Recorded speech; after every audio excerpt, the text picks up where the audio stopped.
Assalamualaikum warahmatullahi wabarakatuh. Perkenalkan, nama saya Sylvia Agustini, NIM 260-116 dari Program Studi Ekonomi Pembangunan, Fakultas Ekonomi Universitas Negeri Padang. Baiklah, pada kesempatan kali ini saya akan menjelaskan mengenai materi mata kuliah pengantar ekonomi pembangunan yang dibina oleh Bapak Dr. Alphonse Satrianto, SEME, di mana materi yang akan saya bahas teori pembangunan Adam Smith dan teori Ricardo. Yang pertama, saya akan membahas mengenai teori pembangunan Adam Smith. Adam Smith merupakan ahli ekonomi terkemuka di mana karya-karyanya banyak terkenal, terutama mengenai permasalahan pembangunan ekonomi. Adam Smith meyakini akan doktrin hukum alam, di mana seseorang menjadi hakim terbaik bagi dirinya yang mengetahui kepentingannya, sehingga harus diberikan kebebasan untuk menggapai kepentingan itu, agar terciptanya keuntungan bagi diri sendiri. Pembagian kerja merupakan suatu titik terkemuka dalam pertumbuhan pembangunan ekonomi Adam Smith. Hal ini dapat meningkatkan produktivitas tenaga kerja.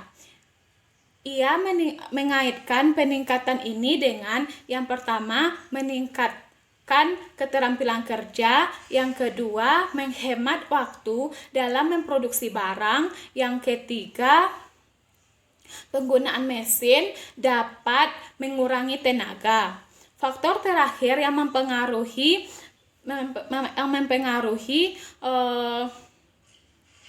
peningkatan ini bukanlah tenaga kerja, melainkan modal. Pemupukan modal sangatlah wajib ada dalam perekonomian menurut Smith. Jadi, definisi dari permasalahan ekonomi secara luas adalah kemampuan manusia untuk dapat menabung secara banyak atau memupuk modal secara banyak.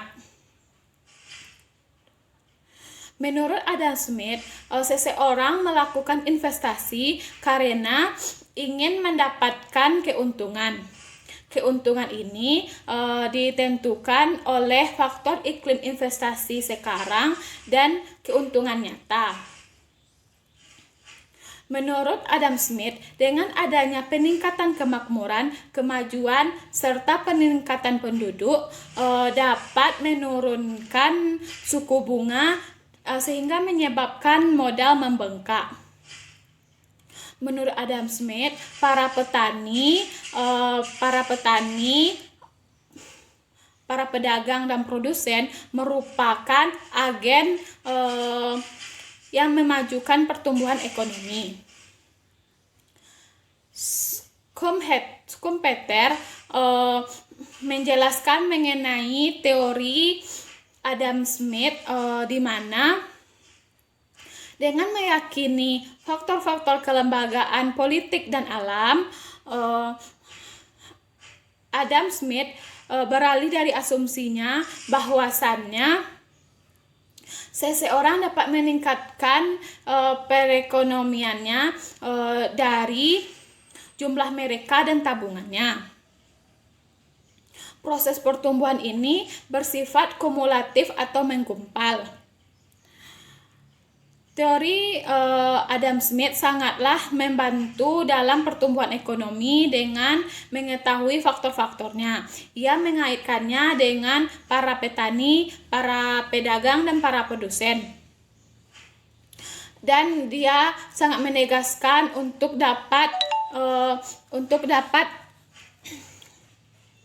menanamkan modal dan berinvestasi serta menciptakan perekonomian seimbang. Selain itu, teori Adam Smith ternyata juga memiliki kelemahan. Di antaranya yang pertama, pembagian masyarakat secara lugas.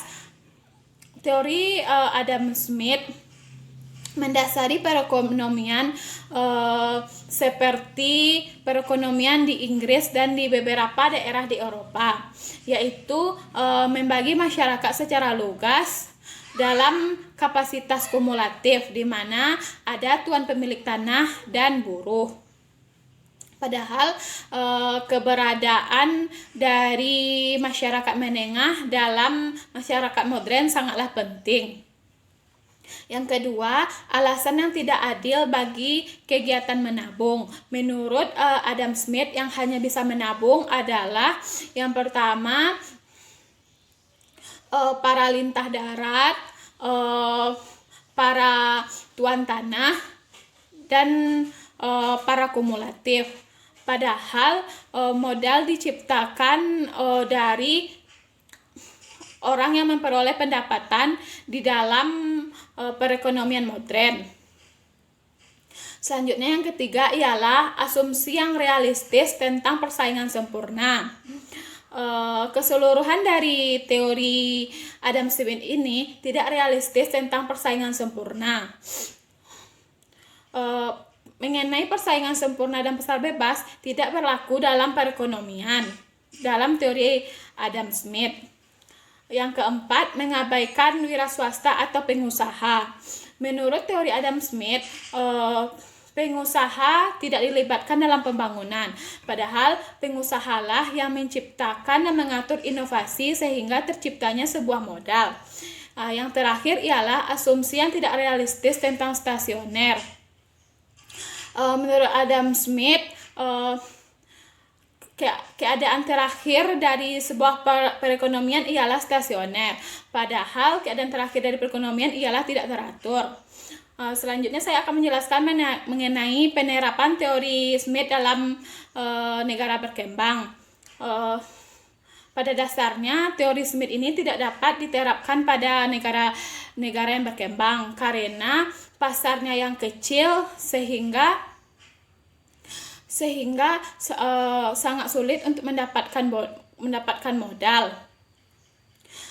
Selanjutnya, teori mengenai sosial, politik, dan kelembagaan dari teori Adam Smith tidaklah dapat digunakan dalam negara berkembang. Baiklah, selanjutnya saya akan menjelaskan mengenai teori David Ricardo. Sama halnya dengan teori Adam Smith, teori David Ricardo juga tidak sistematis mengenai pembangunan ekonomi ini, sehingga teorinya disebut dengan teori memutar. David Ricardo menghubungkan teorinya ini dengan beberapa asumsi. Di antaranya yang pertama, seluruh tanah digunakan untuk produksi gandum dan angkatan kerja. Dalam pertanian membantu menentukan distribusi industri. Yang kedua, law of diminishing return berlaku bagi tanah. Yang ketiga, persediaan tanah adalah tetap, dan lain-lain. Dengan beberapa asumsi tersebut, David Ricardo membentuk sebuah kelompok perekonomian yang saling berhubungan. Di antaranya yang pertama, tuan tanah, kapitalis, dan buruh. Menurut David Ricardo, sewa mempunyai prioritas utama dan sisanya dibagi-bagi menjadi sebagai upah dan keuntungan, di mana bunga termasuk ke dalam keuntungan. Tingkat keuntungan menurut Ricardo diperoleh dari keuntungan dibagi upah. Kenaikan upah memiliki peran penting untuk memupuk sebuah modal. Menurut David Ricardo, pertanian menentukan keuntungan seluruh usaha. Pengertian pajak menurut David Ricardo ialah sumber pemupukan modal yang ada di tangan pemerintah.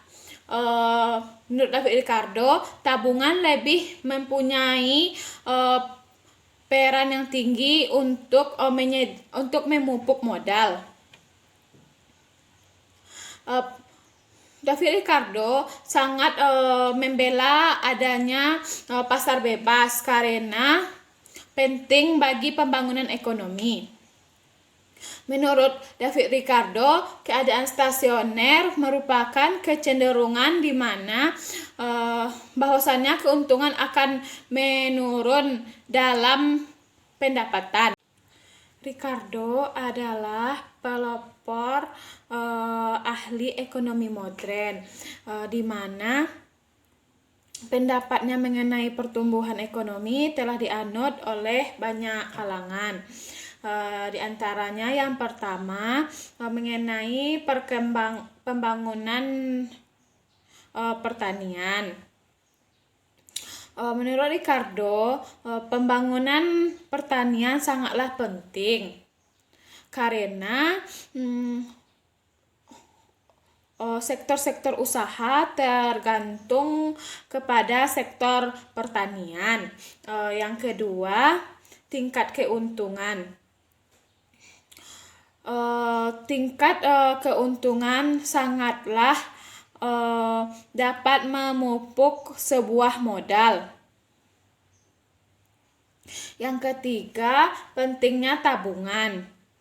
Tabungan merupakan suatu alternatif untuk memupuk sebuah modal. Yang keempat, perdagangan luar negeri. Ricardo sangat mendukung perdagangan luar negeri karena dapat menjadi sarana perbaikan perekonomian. Yang terakhir yaitu teori dinamis. Menyajikan teori yang dinamis yang menganalisis pengaruh perubahan di berbagai sektor perekonomian. Selain itu, ternyata teori Ricardo juga memiliki kelemahan. Di antaranya yang pertama, mengabaikan pengaruh teknologi. Yang kedua, pengertian yang salah tentang stasioner. Yang ketiga, pengertian yang salah tentang penduduk. Yang keempat, kebijaksanaan yang bebas yang tidak dapat diterapkan. Yang kelima, mengabaikan faktor-faktor kelembagaan. Yang keenam, teori distribusi bukan teori pertumbuhan. Teorinya mengenai teori distribusi, bukan mengenai teori pertumbuhan. Yang ketujuh, tanah yang menghasilkan selain gandum. Yang kedelapan, modal dan buruh bukanlah dua koefisien yang tetap. Yang kesembilan, mengabaikan tingkat suku bunga. Dan yang terakhir yaitu teori Ricardo tidak dapat diterapkan di negara berkembang, tetapi dapat menunjukkan faktor yang menghambat pertumbuhan tingkat perekonomian suatu negara itu. Sekian penjelasan dari saya. Mohon maaf jika terdapat kesalahan kata dalam penyampaian materi. Terima kasih. Akhir kata, Assalamualaikum warahmatullahi wabarakatuh.